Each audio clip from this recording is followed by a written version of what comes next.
উম্মতের এই আচরণে কষ্ট পেয়ে মূসা আলাইহিস সালাম বলেন, ও আমার রব, ইন্নী লা আমলিকু ইল্লা নাফসি ওয়া আখি, আমার নিজের উপরে আর আমার ভাইদের উপরে ছাড়া আর কারো উপরে নিয়ন্ত্রণ নাই। ওই দুই ব্যক্তিও এর মধ্যে শামিল, এরা কেউ আমার কথা শুনে না। সুতরাং ফাফরুক বাইনানা ওয়া বাইনাল কওমিল ফাসিকিন, আপনি আমার আর এই ফাসিকদের মাঝে আমাকে পৃথক করে দেন, এদের থেকে আমাকে আলাদা করে দেন। আল্লাহ তাআলা মূসা আলাইহিস সালামকে সর্বপ্রথম এদের এই অপকর্মের কারণে শাস্তির কথা জানায় দিয়ে বলেন, ক্বালা ফাইন্নাহা মুহাররামাতুন আলাইহিম 40 সানা। মূসা আলাইহিস সালাম কষ্ট পাইছেন। ওই যে 12 জনের 10 জন তো সবার কাছে বইলা দিছে, 2 জন মূসা আলাইহিস সালামের কথা শুনছিল। এই 2 জনের নাম, একজন হলো ইউশা ইবনে নূন আর একজন হলো কালেব ইবনে ইউফানা। এই 2 আল্লাহর বান্দা, এরা এইবার বনি ইসরাইলদেরকে বোঝানো শুরু করছে। কি বলতেছে? قال رجلان من الذين يخافون أنعم الله عليهم ادخلوا عليهم الباب فإذا دخلتموه فإنكم غالبون। ওই 2 ব্যক্তি যারা আল্লাহ তাআলাকে ভয় করত, যাদের উপরে আল্লাহ তাআলা করুণা প্রদর্শন করেছেন, আল্লাহ রাব্বুল আলামিন যাদের প্রতি অনুগ্রহ প্রদান করেছেন, ওই 2 ব্যক্তি এবার তাদেরকে বলা শুরু করেছে, হে সম্প্রদায় শোনো, তোমরা শুধু ওই শহরের দরজা দিয়ে ঢুকে যাও, আলাইহিম আদখুলু আলাইহিমুল বাব, তোমরা শুধু শহরের নিকট দরজা দিয়ে শহরের মধ্যে প্রবেশ করো। ফাইদা দাখালতুমুহু ফাইন্নাকুম গালিবুন, তোমরা শহরের দরজা দিয়ে ঢুকবা আর তোমাদেরকে বিজয়ী বানায় দিবেন আল্লাহ। আরে তোমরা না মুমিন? ওয়া আলাল্লাহি ফাতাওয়াক্কালু ইন কুনতুম মুমিনিন, তোমরা যদি মুমিন হয়ে থাকো আল্লাহর উপরে ভরসা করো, ওই শহরের মধ্যে প্রবেশ করো। ওই আমালিকা গোত্র যত সুঠামদেহী শক্তিশালী হোক না কেন, আল্লাহর উপরে ভরসা রেখে যদি তোমরা অগ্রসর হয়ে যাও, ওই শক্তিশালী জাতির বিরুদ্ধে তোমাদেরকে আল্লাহ বিজয় দান করবে। অনেক সময় দেখবেন এরকম ছোট বাচ্চারা বাসায় আছে, আপনাদের খেয়াল আছে তো? এইদিকে খেয়াল আছে নাকি খুঁজতেছেন কোন সময় সাইদা আহমদ ভাই আসবে? চলে আসতেছে, ওই যে মনে হয় গাড়ি ঢুইকাও গেছে। আপনারাও দেখেন, আমিও একটু দেখি। এটা তো টেস্ট করলাম যে আমি তো দেখছি আসতেছে, আপনাদেরকেও বললাম, আপনারা আমার কথা বিশ্বাস করেন কিনা দেখলাম। যে কথা বিশ্বাস করেন না, এই জন্য তাকাইয়া দেখলেন। হুয়াস কাগো করতেছি আল্লাহ জানে। তা যাই হোক, ভাই তো চলে আসছে, আমি অল্প সময়ের মধ্যে শেষ করে দিব। আলোচনা মোটামুটিও শেষ, মূল সারাংশগুলো শেষে আমি বলে দেবো ইনশাআল্লাহ। অনেক সময় এমন হয় যে ছোট বাচ্চা খাইতে চায় না, না খাইলে মা বুঝায় না যে আব্বু খাও খাও খাও, বলে না এরকম? এখন মা বুঝাইয়া খাওয়াইতে পারতেছে না, বাবা আসছে বাসায়, এবার বলতেছে আপনি আপনার ছেলেরে খাওয়ান তো। এইবার বাপ ছেলেরে বলে আব্বু খাও খাও খাও। বলেন তো ছেলে কি সোজা হয় না আরো বেকা হয়? বলে মা বুঝাইয়া খাওয়াইতে পারলো না, আব্বা আপনি এত সহজে বুঝাইয়া খাওয়াই ফেলবেন আমারে? তা বনি ইসরাইল কেমন যেন বলতেছে, হায় রে মূসা আলাইহিস সালাম আমাদেরকে বুঝাইতে পারলো না, আর তোমরা 2 জন আমারে বুঝাইয়া ফেলবা, এত সহজ?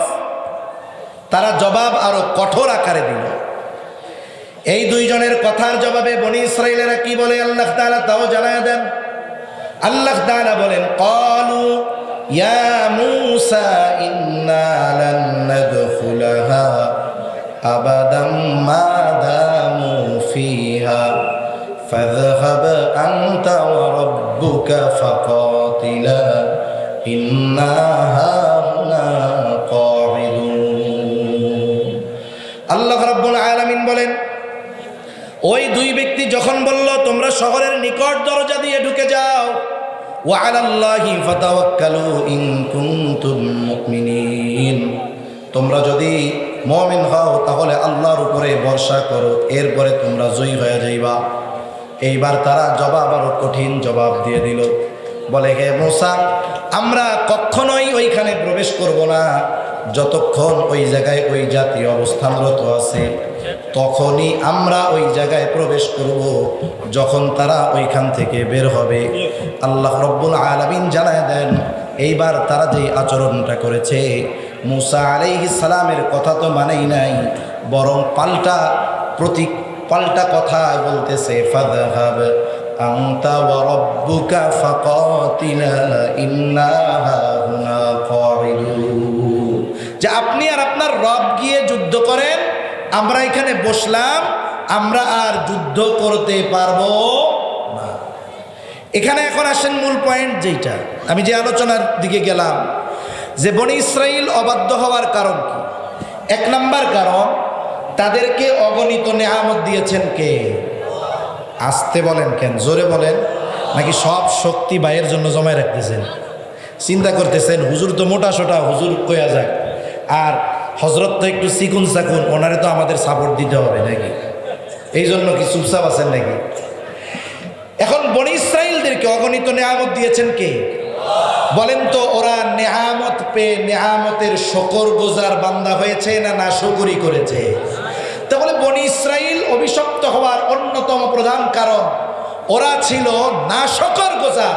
আল্লাহর নেয়ামতের কৃতজ্ঞতা ওরা প্রকাশ করে না, বরং আল্লাহ নেয়ামত দিয়েছে, ওই নেয়ামতের নাশকরি তারা করেছে। দুই নাম্বার কি করেছে? পয়গম্বর আদেশ দিয়েছে যে যুদ্ধ করো, শহরে ঢুকো, তোমরা জিতবা, আল্লাহই তোমাদের জয়ী করবেন। এই নবী যে কথা বলেছে, নবীর নিজের কথা না আল্লাহর কথা? তাহলে আল্লাহ এবং তার রসুলের আদেশ অমান্য করার মাধ্যমে তারা চূড়ান্ত অবাধ্যতার পরিচয় দিয়েছে, ঠিক কিনা বলেন? তিন নাম্বার, একটা উদাহরণ দেই স্বল্প সময়। মনে করেন আপনার বাবা আপনাকে বলছে যে তুমি এই কাজগুলো করো, তুমি এই জিনিসগুলো গুছিয়ে রাখো, এখন আপনি রাখেন নাই, অপরাধ হয়েছে কি হয় নাই? জোরে বলেন, অপরাধ হয়েছে কি হয় নাই? একে তো এই কাজ করলেন, আপনি যদি উল্টা আপনার আব্বা আদেশ করার পরে বলেন এই কাজ আমি পারবো না, আপনি করেন, অপরাধ বেশি না কম? এটাকে বলে সীমা লঙ্ঘন। একটা হলো আল্লাহ তাআলা আদেশ দিয়েছে, আদেশ মানে নাই, এটা হলো অবাধ্যতা। কিন্তু যখন পাল্টা রিয়েকশন দেখিয়ে তারা বলতেছে যে আমরা যুদ্ধ করতে পারবো না, ফাযহাব আনতা ওয়া রাব্বুক, আপনি আর আপনার রব গিয়ে জিহাদ করেন, এটা হলো সীমা লঙ্ঘন। তার মানে বনি ইসরাইল সর্বোচ্চ সীমা লঙ্ঘন করেছে, ঠিক কিনা বলেন? যখন তারা বলছে ফাযহাব আনতা ওয়া রাব্বুকা ফাকাতিলা ইন্না হাহুনা কাঈদুন, আপনি আর আপনার রব গিয়ে জিহাদ করেন, আমরা বসলাম, আমরা যুদ্ধ করতে পারবো না। মূসা আলাইহিস সালাম তাদের এই আচরণে বড় কষ্ট পেয়ে গেলেন। 5 মিনিটের আগেই শেষ হয়ে যাবে ইনশাআল্লাহ।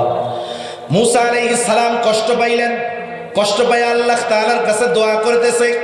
চিন্তা করে দেখেন, উম্মতের আচরণের কারণে কষ্ট পেয়ে নবী উম্মতের ব্যাপারে আল্লাহর কাছে দোয়া করে বলতেছেন, ক্বালা ইন্নী রাব্বি ইন্নী লা আমলিকু ইল্লা নাফসি ওয়া আখি ফাফরুক বাইনানা ওয়া বাইনাল কওমিল ফাসিকিন। উম্মতের এই আচরণে কষ্ট পেয়ে মূসা আলাইহিস সালাম বলেন, ও আমার রব, ইন্নী লা আমলিকু ইল্লা নাফসি ওয়া আখি, আমার নিজের উপরে আর আমার ভাইদের উপরে ছাড়া আর কারো উপরে নিয়ন্ত্রণ নাই। ওই দুই ব্যক্তিও এর মধ্যে শামিল, এরা কেউ আমার কথা শুনে না। সুতরাং ফাফরুক বাইনানা ওয়া বাইনাল কওমিল ফাসিকিন, আপনি আমার আর এই ফাসিকদের মাঝে আমাকে পৃথক করে দেন, এদের থেকে আমাকে আলাদা করে দেন। আল্লাহ তাআলা মূসা আলাইহিস সালামকে সর্বপ্রথম এদের এই অপকর্মের কারণে শাস্তির কথা জানায় দিয়া বলেন, ক্বালা ফাইন্নাহা মুহাররামাতুন আলাইহিম 40 সানা। আল্লাহ তাআলা বলেন, ওই যে জেরুজালেম দুনিয়ার সবচাইতে দামি জমিন, ওই জমিনকে আমি আল্লাহ বিনা পরিশ্রমেই গড়ে তাদেরকে দিতে চেয়েছিলাম, কিন্তু ওরা নেয়ামতের নাশকরি করার কারণে, অবাধ্যতা করার কারণে, সীমা লঙ্ঘন করার কারণে ওই নেয়ামতটা আমি 40 বছরের জন্য ওদের জন্য হারাম করে দিলাম। যেটা সহজে পাওয়া যাইত সেটা তাদের জন্য পিছিয়ে গেল 40 বছর। ইয়াতিহুনা ফিল আরদ, ওই সময় বনি ইসরাইল ছিল তিহ ময়দানের মধ্যে। ওরা মুসা আলাইহিস সালামকে বলতেছে, মুসা আমরা মিশর চলে যাবো, আমাকে জেরুজালেম যাওয়া লাগবে না। প্রতিদিন সকাল বেলায় আলো ফুটে ওঠার সাথে সাথে সকলে মিশরের উদ্দেশ্যে রওনা হইত। সারাদিন পথ চলতো, হাঁটতে হাঁটতে হাঁটতে হাঁটতে যখন সন্ধ্যা লাগতো এইবার তারা হাঁটা বিরতি দিত। তাকায় দেখতো সকালবেলায় যেখান থেকে হাঁটা শুরু করেছে সারাদিন হাঁটার পর আবার সেই জায়গায় এসে উপস্থিত হয়ে গেছে। এভাবে চলেছে 40 বছর। কত বছর? 40 বছর। এই অবস্থায় মুসা এবং হারুন আলাইহিস সালাম দুইজন দুনিয়া থেকে চলে গেছে। এক প্রজন্ম চলে গেছে, নতুন প্রজন্ম তাদের অতীতের ভুল থেকে শিক্ষা নিয়েছে এবং আল্লাহ তাআলা ইউশা ইবনে নুনকে নবুয়তি দিয়েছেন। সাথে সাথে ওনার নেতৃত্বে পরবর্তীতে জেরুজালেম বিজয় হয়েছে। দীর্ঘকাল ব্যাপী ওই ইহুদিরা জেরুজালেমের মধ্যে থেকেছে। এরপরে ইংরেজি প্রথম শতাব্দীতে বিতাড়িত হয়েছে। 2000 বছরের মধ্যে আর ঢুকতে পারে নাই। সর্বশেষ আমাদের আরব বিশ্বের কিছু মুসলিম নামধারী গাদ্দার মুনাফিকদের কারণে এই ইসরায়েল ফিলিস্তিনের পবিত্র ভূমিতে বসতি স্থাপন করার মতো দুঃসাহস তারা পেয়েছে। ঠিক কিনা বলে? এজন্য বুঝতে হবে আমাদের আগামী প্রজন্মকে ইতিহাস জানতে হবে। সাথে সাথে আগামী প্রজন্মের ফিতনা মোকাবেলায় আমাদেরকে আল্লাহর দিকে ধাবিত হতে হবে।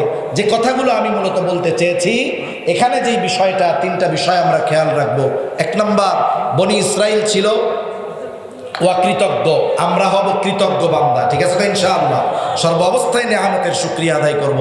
2 নম্বর, ওরা অবাধ্য, আমরা হব আল্লাহ এবং রসুলের সর্বোচ্চ আনুগত্যশীল। ওরা ছিল সীমালঙ্ঘনকারী আর আমরা হব দ্বীনের হেফাজতকারী। ঠিক কিনা বলেন? আল্লাহ সুবহানাহু ওয়া তাআলা আমাদের সবাইকে কথাগুলো বুঝবার, আমলের কথাগুলো আমল করবার তৌফিক দান করেন। সকলে বলি আমিন। ওয়া আখিরু দাওয়ানা আলহামদুলিল্লাহি রাব্বিল আলামিন।